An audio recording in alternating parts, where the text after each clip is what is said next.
For anyone who ever told me that modern Transformers are starting to look more like play school toys than actual Transformers, I got some bad news for you.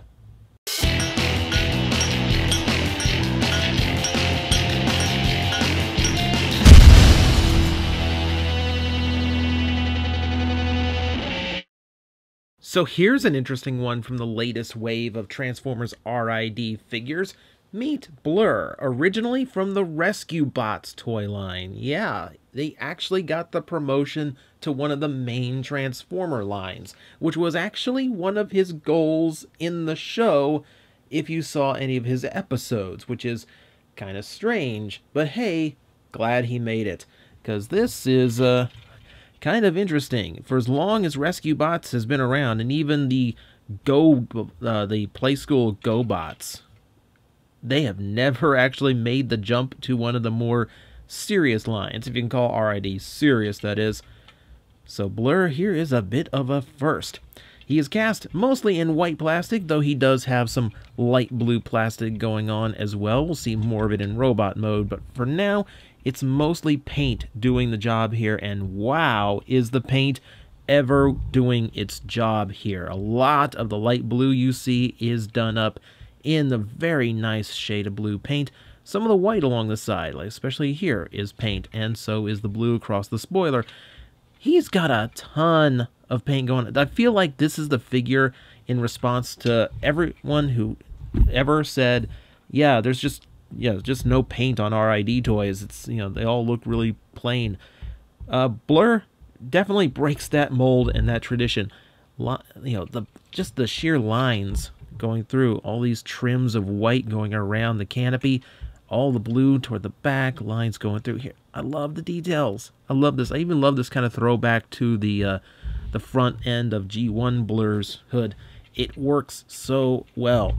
Also, I love that he's that dome-style racer that looks so much better for an Earth mode Blurr than, like, I think the last one was in the Generations line. It was the remold of Drift, and that never worked for me. It just didn't scream Blurr to me. This looks like Blurr. Very, very cool vehicle with a lot going on. The canopy's huge, too. Like, it's too bad. Like, it's not one of those toy lines that feels the need to put, like, internal details like seats and dashboards in, because you got a lot of visibility here. And what I like is that it's all one solid piece. And by that, I mean this section of white here is a separate component, rather than just casting the entire piece in clear plastic and painting over those sections. They let a lot of plastic be molded in white, and they integrated it as such, which means no worries on my end about the translucent plastic in this figure. I always appreciate that. Wish I could use a little bit of paint on the hubs, though, but hey, it works. And again, different colors going on here. Interesting that the wheels aren't black at all. They're just completely blue. Oh well, it kind of works. Kind of works. So what else? There's not a whole lot to the car mode. I mean, rolls well. And you want that out of Blurr. It's mostly thanks to the rear wheels being pinned in, which I wish they did more often. It's more just a mushroom peg here on the front.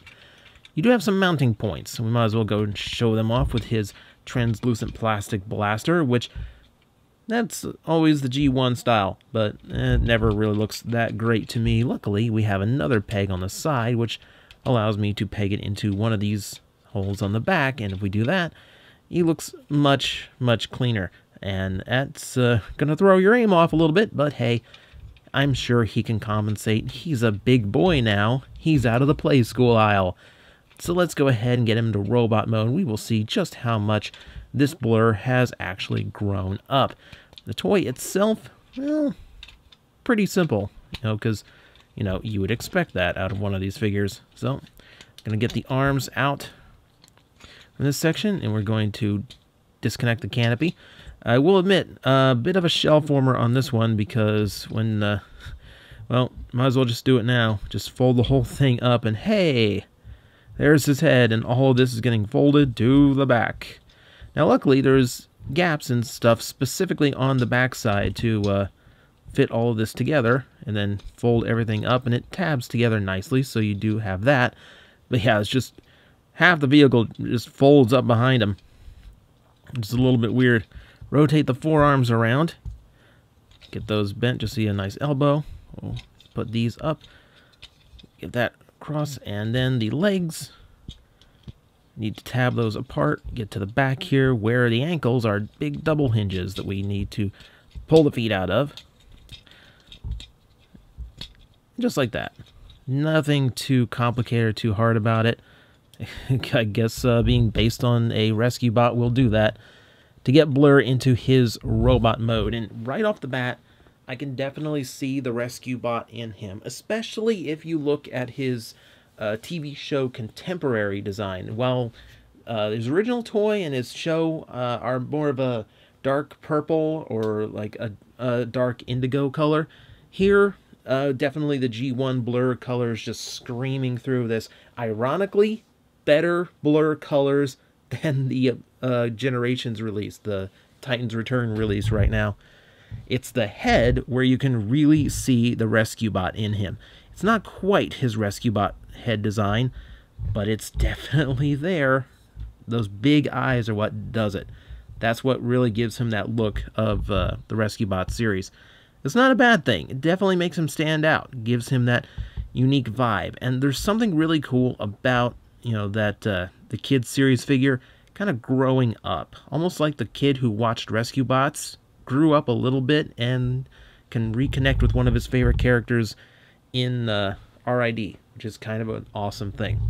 So like I said, while the color scheme doesn't invoke the original, you're going to see a lot of similarities, especially in line details like across here on the chest and the headlights along the legs. The overall body shape and transformation does also conform generally to how he transforms in the original toy, though obviously more complicated and trying a little bit closer to his animation model for inspiration. In general, really, really nice. That dark blue and the in-between blue, let's call it an in-between blue color for plastic, really kind of dominating here. The white kind of getting sent down to like a tertiary role, which is not a bad thing for a Blurr. And again, we've got some pretty involved colors going on. You see this metallic blue that was on the spoiler now present in the stomach, but we still have plenty of white paint trimming a lot of details.